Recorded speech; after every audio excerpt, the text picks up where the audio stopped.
You are listening to Fracture, Episode 3, Letter from Aetherium. I woke up with a heavy and aching feeling in my chest, and for a moment I didn't remember where I was. Oh, right. I fell asleep, I murmured, as my room came back into focus piece by piece. I pushed myself upright. What was that dream? I wondered as feeling returned to my legs. The Aetherium letter fell from my lap onto my bed and lay there ominously.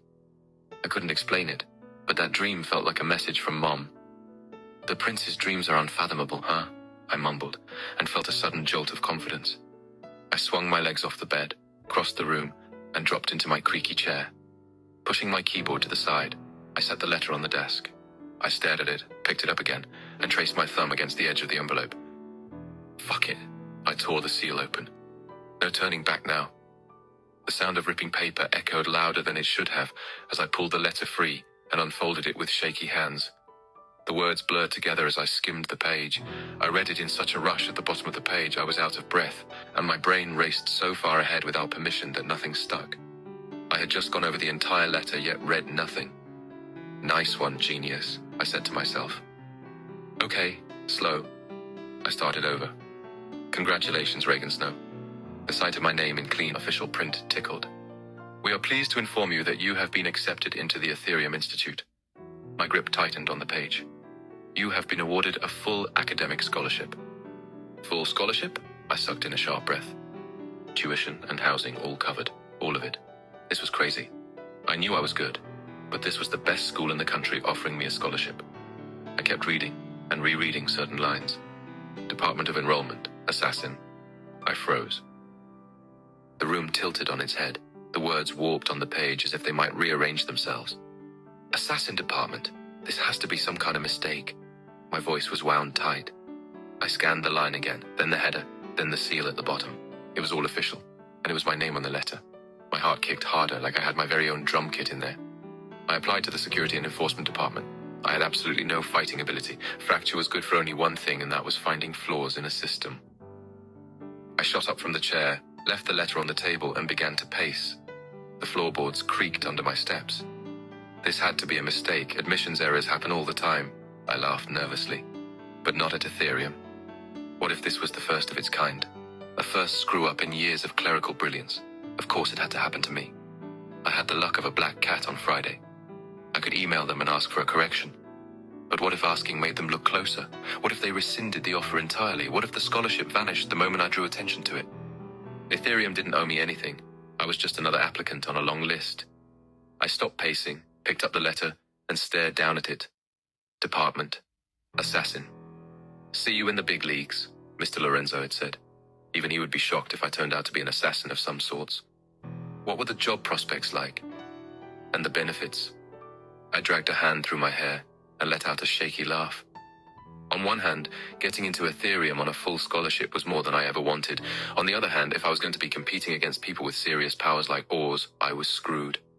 I backed up until my legs hit the bed. Then I let myself fall onto the mattress. My head was spinning. Should I accept first and ask questions later? Should I write to admissions right now? I closed my eyes and pressed the letter flat against my sternum. I couldn't tell where my excitement ended, and fear began. After a few slow breaths, I sat up again, unfolded the letter for what felt like the 10th time, and continued reading. My gaze snagged on the scholarship section. It was a 4-year sponsorship with full academic coverage and housing stipend. Sponsored, I read. By who? I scanned lower, expecting a name, a foundation, a corporation, some rich alumnus probably with a tax write-off to burn. But there was nothing. There was no signature beyond the registrar, no benefactor seal, no funded by line tucked politely at the bottom, just the statement of sponsorship. This just keeps getting weirder, I muttered. I got on my chair, rolled it closer to the desk, then worked my computer. The screen casted a pale glow across the room. My fingers flew over the keys on instinct as I searched forums, archived announcements, student blogs for Aetherium scholarship information. All scholarship students were sponsored, it read. And Aetherium didn't hand out free rides without strings attached. Sponsors funded talent in exchange for prestige, loyalty, or future contracts. Most of the sponsors were named. Another person commented that sponsors were mostly corporate patrons, military branches, and private research guilds. And some of the examples I found had a name proudly displayed, while others were hidden behind layers of legal language, but still there. Anonymous sponsors were rare. I leaned back in my chair and tried my best to keep my thoughts focused. Had someone flagged my application? Had they seen something specific in my power profile? Or was this tied to the department mix-up? It had to be. Yet the idea that it wasn't a mistake crept in quietly. I refused to leave. After a while, my stomach growled and cut through the noise in my head. I skipped breakfast in the morning and lunch at school. No wonder I was so hungry. Right. I let out a short breath. Food. I glanced at the clock on my monitor. 12:47 a.m. I pushed back from the desk, stood, and stretched my arms over my head. Then, over at my door, I put an ear against it and listened for my dad. It was quiet as ever, no TV murmurs or footsteps, though it didn't necessarily mean that Dad had gone to bed. To be honest, after this afternoon, it was probably best to keep my distance. It's not one yet. I hesitated at my door, my hand hovering over the knob. Part of me thought it would only last a moment. I'd rush to the kitchen, grab a sandwich, and retreat. Another part of me knew to wait an hour. At 1:20, I headed downstairs. I gingerly avoided each creaky step on the old staircase, rounded the corner toward the kitchen, then stopped short. The light was on. My dad stood by the counter, sleeves rolled up, arms braced on the worn laminate surface. He didn't look surprised when he saw me. If anything, he looked like he had been waiting. "I figured you'd come to eat soon," he said. His voice was calm, too calm, which somehow made it worse. Plus, he had cooked. For me? What was his plan here? I stood there, hands shoved into my sweatshirt pockets. I didn't trust myself to speak confidently without starting another argument. He turned slightly and leaned back against the counter as he studied me. "So you want to go to Aetherium?" he asked. I opened my mouth, but he kept going. "I know what everyone thinks about that place," he said. "Hell, I know what it takes to survive there, and what it gives back." "I'm not going to let you talk me out of it," I interrupted. The words came out sharper than I intended, but once they were out, I didn't pull them back. I lifted my head and met his gaze. "My mind is made up." My dad opened his mouth like he was about to fire back, then stopped himself. His jaw tightened and stared at the cabinet above the sink for a moment. The kitchen felt smaller with both of us in it.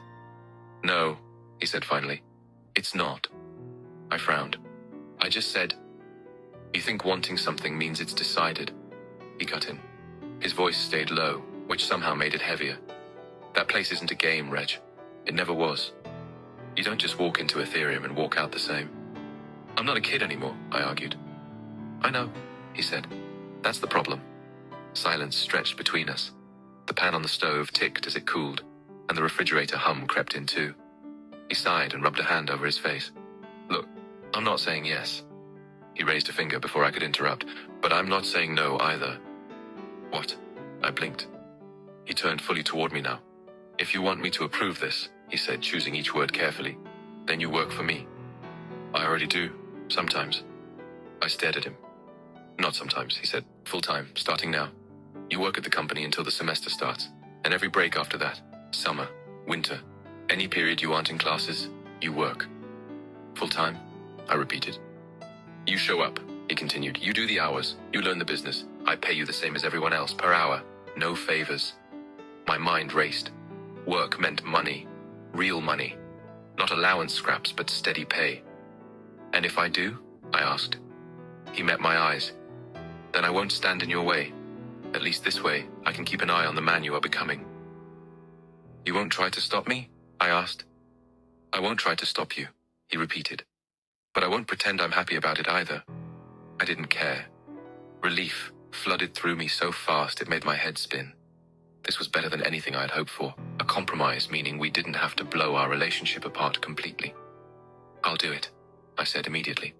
"Whatever hours you need, I can start tomorrow." He studied me for a long moment. Then he nodded. "Tomorrow," he said. 9 sharp. I stuck out my hand before he could change his mind. "Deal." "Deal." He took it. This felt strange. I don't know who invented the handshake, but he probably didn't think it'd be exchanged between father and son. Surely not. On one hand, this was the man that raised me. I saw him every day of my life. On the other, shaking his hand made me see him as just any other person seeking a service. I shivered and let go first. "Eat something," he said, and nodded toward the stove. "You look like hell." "You too," I almost laughed. "What did you make?" "Mac and cheese," he said. "We had that yesterday," I complained. And you are having it today? He smiled. Okay, but there are other meals, you know, I replied. That earned me the smallest twitch of a smile. I went to grab a plate, but as I reached for the cupboard handle, I remembered assassin department. I pulled my hands back and turned to tell my father. The words hovered right at the edge of my tongue. Then I thought again. The deal was bound to collapse if I did. If he didn't want me at Aetherium studying security and enforcement, there was no chance he would ever approve of me training as an assassin. We locked eyes. So did you get in? He asked. I had to act normal. Ain't nothing to a G, I said. Wait, for real? He almost fell forward. I got in. Full scholarship too, I said. Saying it out for the first time, I felt emotional. Full scholarship? His jaw dropped. That's amazing. What department? Security and enforcement, I lied. A massive grin crept on my dad's face. Following in your old man's footsteps, huh? He asked. I knew I was your hero and all, but this is too flattering. Calm down, old man. I was slightly flustered as I pulled out the plate.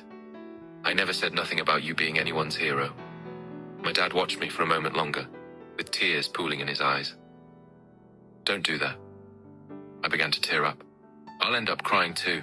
It's still shocking news. I'm not emotionally stable yet. You're right. He straightened.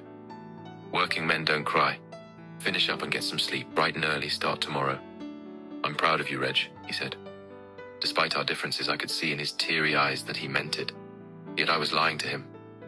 But no matter what, there was no way he could find out that I was accepted into the assassin department. Subscribe for new episodes. See you next time.